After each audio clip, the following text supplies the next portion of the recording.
여러분, 패닉 바잉이라는 이야기를 제가 몇 번 했습니다. 다른 사람 다 집 사는데 나는 왜 못 살까?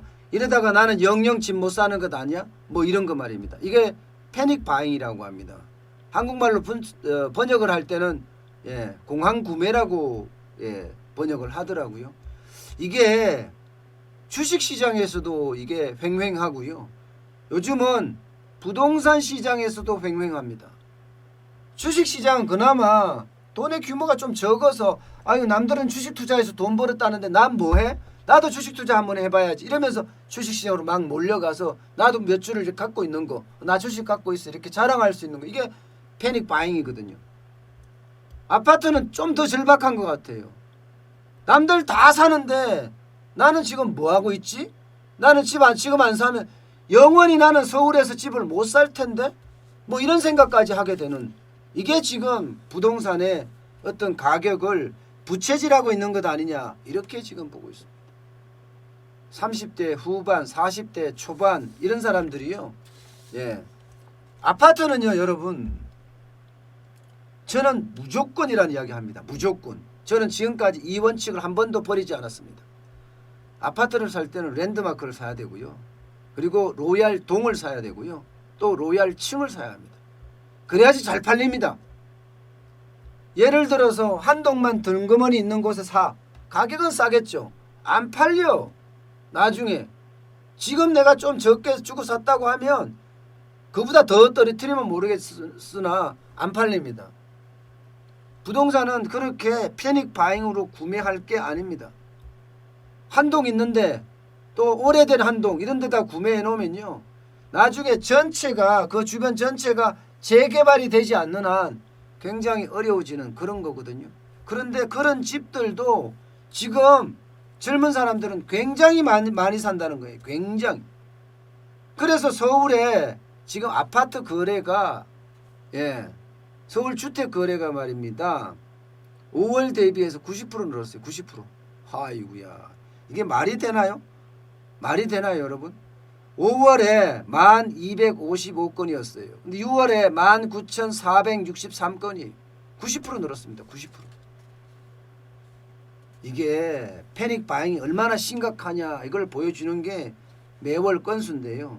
자, 1월에 16,834건이었거든요. 2월에 16,601건이었어요. 3월에 16,319건.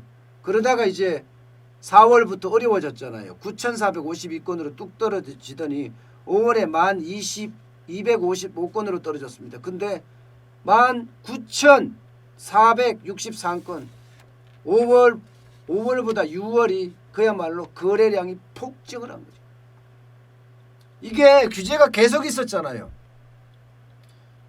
다른 때는 그래도 1월이나 2월이나 이렇게 16,000건이 넘는 거는 그나마 좀 규제가 약했다고 이야기를 하지만 6월 17일 날 규제 대책이 있었고요. 세금 폭탄 때렸죠.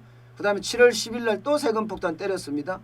이렇게 때렸는데도 불구하고 6월 달 거래량이 폭증했다는 것은요. 지금 규제가 부른 패닉 바잉이다. 이렇게까지 해석을 할 수가 있습니다. 패닉 바잉이라는 건 나 지금 뭐 집 못 사면 영년 집 못 산다 하는 그런 분위기죠. 그런 분위기.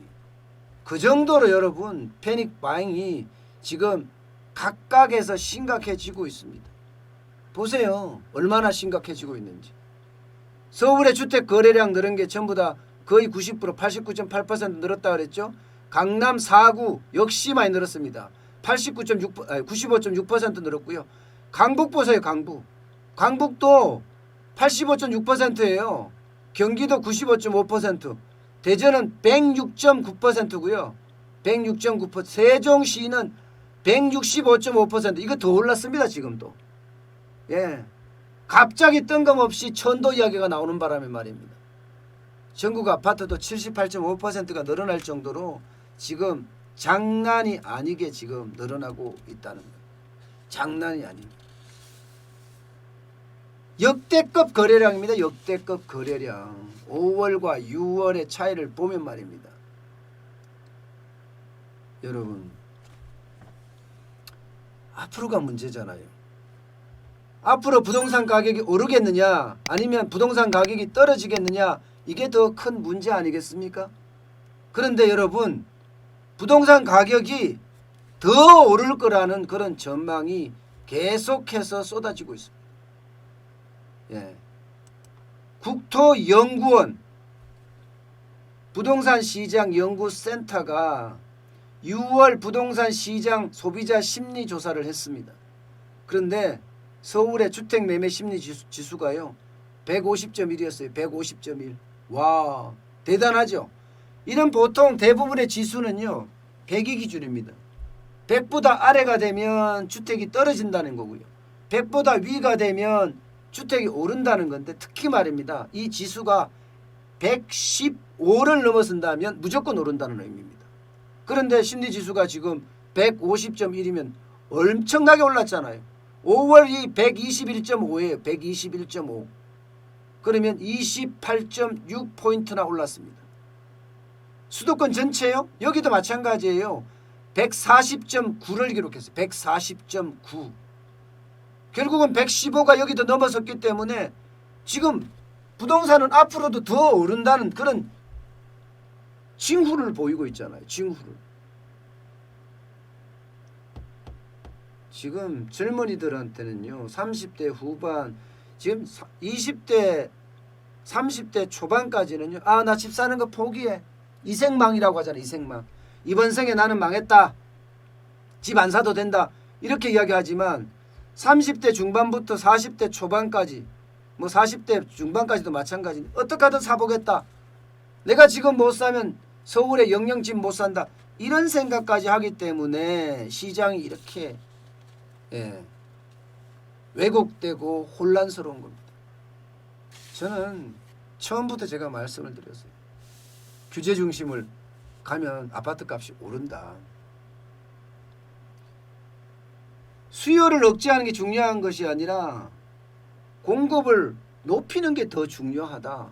이야기를 제가 아마 여러분들도 다 아실 거예요. 제 방송을 오래 보신 분들은 부동산에 대한 거, 경기 전망에 대한 거 제가 여러 번 이야기를 했는데 거의 그대로 지금 가고 있어요. 부동산요. 야, 참 잘해야 됩니다. 잘해야 돼요. 이게 모든 거 정책이라는 것은요. 여러 가지 가능한 요소를 다 그 속에 대입을 해보고 정책을 펴야 해요. 무리하게 지금 정책을 펴고 있잖아요. 특히 여러분 소득세. 장난 아니죠. 이렇게 무리하게 정책을 피면요. 조세 저항만 불려오고 자칫 잘못하면 국민적 저항까지도 올 수 있다는 거 알아야 될 텐데 모르겠습니다.